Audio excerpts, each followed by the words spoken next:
It began with a single voice trembling slightly under the glow of Christmas lights, a voice no one in that crowded American plaza expected to hear or feel so deeply.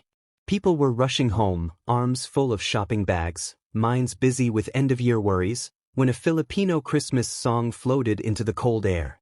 At first, it was background noise. Then something shifted. Conversations slowed. Footsteps stopped. Phones were raised, not out of habit but instinct. In that moment, a simple song from a faraway homeland began to pierce through cultural boundaries, reminding everyone listening of something they had forgotten they were longing for. This is the story of how a Filipino Christmas song didn't just entertain America, but moved it to tears. The song was familiar to millions of Filipinos around the world, yet almost unknown to most Americans hearing it for the first time. It wasn't loud or dramatic. It didn't rely on flashy instruments or modern production. Instead, it carried a quiet ache, a warmth wrapped in longing, and a hope that felt both fragile and strong. As the melody unfolded, listeners sensed it wasn't just about Christmas decorations or gifts. It was about home, about family tables with empty chairs, about love stretched across oceans. And even without understanding every word, the emotion translated itself clearly, proving that music, when honest, needs no subtitles. For Filipinos, Christmas is not just a holiday. It is an entire season of the heart. Celebrations begin as early as September, not because of commercial pressure, but because Christmas represents survival, faith, and togetherness. Many Filipinos grow up associating Christmas songs with candlelit dawn masses, simple meals shared with extended family, and parents who worked all year just to make December feel special. When Filipinos migrate abroad, these songs become emotional lifelines. They carry memories that suitcases cannot. So when one of these songs echoed across an American street, it carried generations of stories along with it. The singer that night was not famous. No recording contract. No viral plan. Just a Filipino immigrant who had agreed to sing at a small community gathering nearby. When the crowd thinned, they stayed behind and sang one last song, one that reminded them of home. They didn't expect strangers to stop and listen. But as the first verse drifted outward, something about the sincerity pulled people in. The voice cracked in places, not from lack of skill, but from memory. That crack, that human imperfection, was exactly what made people pause. It felt real in a world often filtered and staged. American listeners later said the song felt sad but comforting, lonely but hopeful.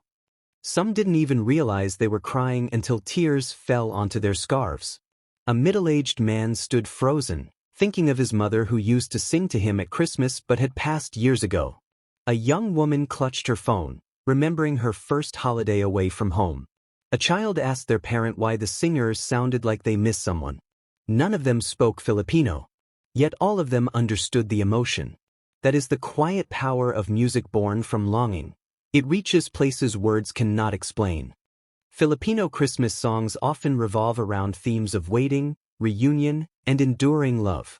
Unlike many upbeat holiday tunes, these songs acknowledge pain without surrendering hope. They accept that Christmas can be bittersweet, especially for those separated from loved ones by work, distance, or circumstance. That emotional honesty resonated deeply with Americans who, despite living in a wealthy nation, also experience loneliness during the holidays. The song mirrored their own unspoken feelings. It didn't tell them to be happy, it allowed them to feel. And in doing so, it gave them permission to release emotions they had been holding all year. As the song continued, more people gathered. Someone started filming. Another person wiped their eyes and smiled awkwardly at a stranger doing the same. For a brief moment, the plaza transformed into something intimate. It was no longer America or the Philippines. It was simply humanity sharing a feeling. The Filipino singer closed their eyes, imagining their family thousands of miles away, probably eating dinner without them. That imagined distance seeped into every note. And the crowd felt it. They weren't witnessing a performance. They were witnessing a memory being sung out loud. When the final note faded, there was silence. Not the awkward kind, but the respectful stillness that follows something meaningful. Then applause erupted, not loud and celebratory, but warm and grateful. Some people approached the singer to say thank you. Others simply nodded, unable to find the right words. One woman hugged the singer without asking permission, tears still on her cheeks. "I don't know what you sang," she said softly, "but I felt like you sang my heart." That sentence alone explains why the moment spread across social media within hours. The video went viral the next morning. Captions read, "I don't understand the language, but I'm crying." Comment sections filled with people sharing their own Christmas struggles. Filipinos commented translations, but also stories of being overseas workers, nurses, caregivers, and sailors missing Christmas at home. Americans replied with empathy, surprised by how deeply a foreign song affected them. Suddenly, the song became a bridge. Not between nations, but between shared emotions. It reminded everyone that missing home, missing family, and longing for peace are universal human experiences. Many viewers asked why Filipino Christmas songs sounded so emotional. The answer lies in Filipino history. A nation shaped by colonization, hardship, natural disasters, and migration learned to hold on to joy even in sorrow. Christmas songs became vessels for resilience. They acknowledged struggle while insisting on hope. This emotional layering is what struck American listeners so powerfully. In a culture often focused on productivity and positivity, the song offered something different: permission to feel incomplete and still believe that better days are coming. For Filipino immigrants watching the video, the tears came even faster. They saw themselves in the singer. They remembered singing the same song as children, never imagining they'd one day sing it alone in another country. Many said the video felt like someone finally telling their story. Working abroad often means strength without applause, quiet sacrifices for families back home. That night, through one song, those sacrifices were seen. And the world listened. American reactions continued to pour in.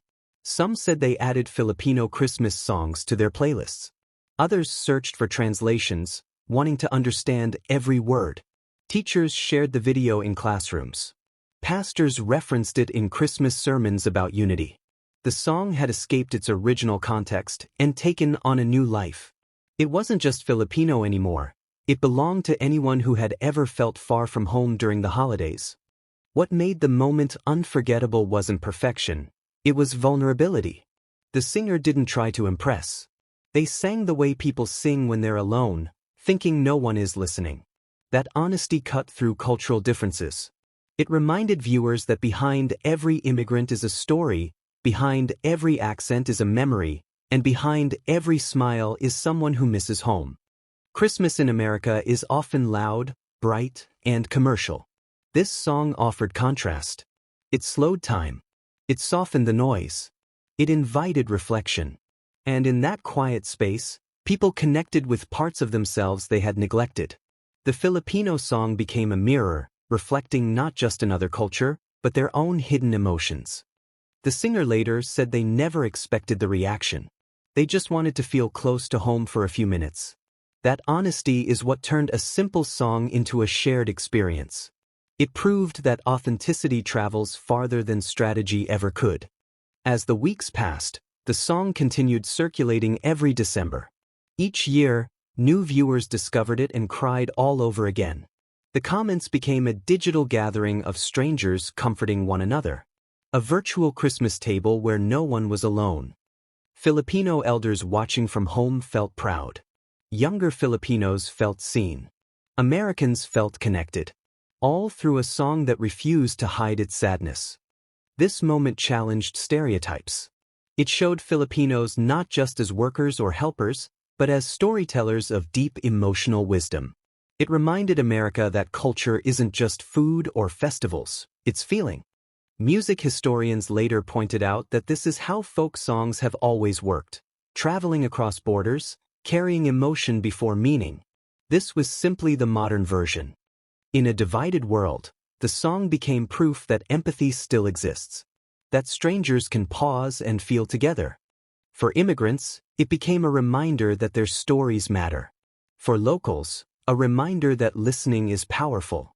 Every Christmas since, That singer receives messages from people saying, "Your song helped me through the holidays." And perhaps that is the true miracle, not the viral fame, but the quiet healing. A Filipino Christmas song didn't change America overnight. But it changed a moment. And sometimes that's enough. Because Christmas isn't about where you are, it's about who you're missing. And music, when sung from the heart, knows exactly how to find them. That night, America didn't just hear a song. It felt a home it had forgotten. Tears fell not from sadness alone, but recognition. A reminder that across oceans and languages, hearts beat the same. And that is how a Filipino Christmas song made an entire America cry, not by trying to, but by telling the truth.